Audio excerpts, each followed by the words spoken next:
Hey y'all, thanks for joining me today. It's feeling fairly festive with my new sparkly headband.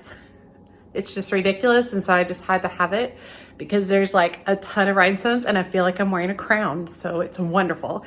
But today I am headed off to a holiday party, so I am putting together a holiday arrangement that is a mix of fresh floral and foliage from my garden and some fresh floral from the grocery store. It's the time of the year where I don't have as much in my garden to create a full, beautiful look, and so I'm gonna be mixing the two. As always, make sure you hit that subscribe button and that notification bell so you know when my latest videos are up. I'm tongue-tied today. And make sure you jump over and check me out on TikTok. Okay, I'm gonna be working with this mid-century modern vase. I got it thrifting. I think you guys have seen it before. And I'm using a bunch of old chicken wire that's stuffed in there as my floral frog. And a floral frog means it's gonna hold all the floral in place. I'm using fresh evergreens that I got from the local Home Depot. They trim these off the bottom of the Christmas trees and they give them away for free. I'm going to use some Dusty Miller that's from my garden. This is Ageratum that is from my garden as well.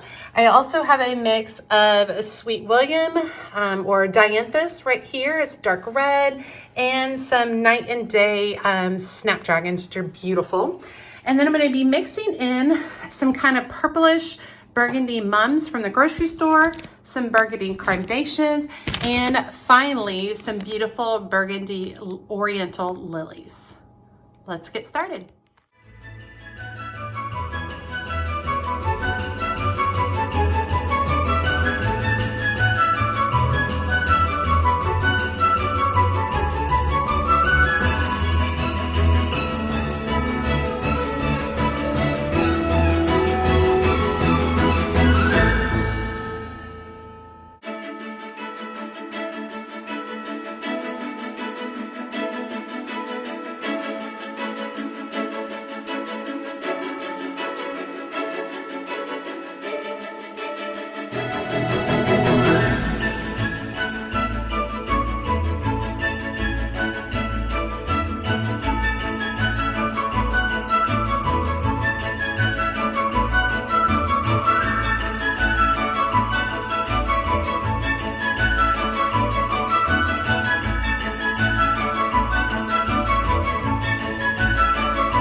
carnations, you can force carnations to open up more. This is an open one, but sometimes when you order them, they come in more closed like this. And you can very easily push them open. Just kind of run the petals through your hands and force it open a little bit more. You can even go on the underside and pull back the green little kind of stem portion that holds everything and force the carnation open even more. So let me show you that one more time. You find one that's kind of more closed. I actually ended up with a good group. So you see all these green things underneath. You can pull those a little bit. Just give them a little tear, a little tug. And then you can come in and open up your carnation bigger and fuller.